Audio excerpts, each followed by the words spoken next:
তারেক রহমানের সামনে যে কোনো নেতাকে দাঁড় করান, এখন বর্তমানে যারা আছেন, আশেপাশেও যেতে পারবে না বলে আমি মনে করি। আমরা ভাঙতে চাই না, আমরা গড়তে চাই। আমরা যারা সৃজনশীলতার রাজনীতি করি, আমরা শুধু ভেঙে দিতে চাই না। আজকে ভেঙে দিয়ে কোন দিকে নিয়ে যাচ্ছেন আপনারা? আমেরিকাতে বেশিরভাগ সিনেটররা ইলেক্টেড হয় বংশানুক্রমে, অনেকেরই আছে, দেখবেন আপনি, একটা ছেলে হচ্ছে, তার ছেলে হচ্ছে, বাচ্চা হচ্ছে, সেখানে দোষ হয় না। আর বাংলাদেশে হলে দোষ হয়ে যায়। আর বাংলাদেশের বাস্তবতাটা কি? খালেদা জিয়া রহমান সবচেয়ে জনপ্রিয় নেতা, এটা অস্বীকার করতে উপায় নেই। আপনি দাঁড় করান, তারেক রহমানের সামনে যে কোনো নেতাকে দাঁড় করান, এখন বর্তমানে যারা আছেন, আশেপাশেও যেতে পারবে না বলে আমি মনে করি। যমুনা ইলেকট্রনিক্স ঈদে ডাবল খুশি অফার সিজন 3, যে কোনো পণ্য কিনলেই পাচ্ছেন নিশ্চিত ঈদ উপহার।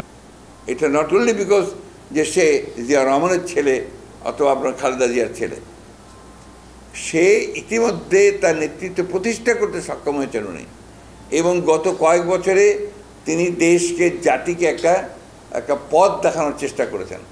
এই 31 দফাটা দিয়েই তো তিনি একটা তার জায়গা করে নিয়েছেন, তাই না? তো সেইখানে আমরা পছন্দ করি না, সুতরাং বলবো যে পছন্দ করি না।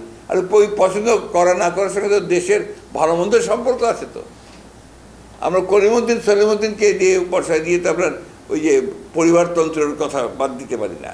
ওই যে কৃষক সাদেক ছিল, একজন কৃষক সাদেক, সে প্রেসিডেন্ট ইলেকশনে দাঁড়াতো, হ্যাঁ, তাই মনে আছে আপনার? সে আপনার একটা নিজে রিক্সার মধ্যে উঠে পোস্টার নিয়ে গিয়ে গাছে গাছে পোস্টার লাগে, সেই অবস্থা তো না। ব্যাপারটা হচ্ছে যে এখন আপনার আরেকটা ব্যাপার হচ্ছে কি, আপনাদের মিডিয়া তো আসলে ভীষণ ভাইব্রেন্ট, এবং আপনাদের মিডিয়া কিন্তু পাবলিক ওপিনিয়ন তৈরি করার ব্যাপারে সবসময়, সব ক্ষেত্রে, পৃথিবীর সবসময় একটা বড় ভূমিকা পালন করেছে। এখন এখানে সবচেয়ে বড় প্রবলেম দাঁড়িয়ে গেছে আপনার সোশ্যাল মিডিয়া।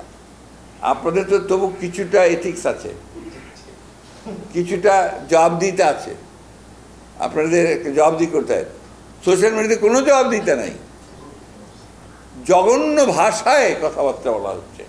আপনি বলেন কোন এথিক্সে বলবেন? যখন মির্জা আব্বাসকে বলা হয় মিল্টন না কি আছে একটা, কি নাম ওটার, জ্যাকব মিল্টন, সে গালিগালাজ করছে, এটা কোন এথিক্সে বলবেন? জার্নালিজমের, মিডিয়ার কোন এথিক্সে আপনারা বলবেন এটাকে যেটা গ্রহণযোগ্য?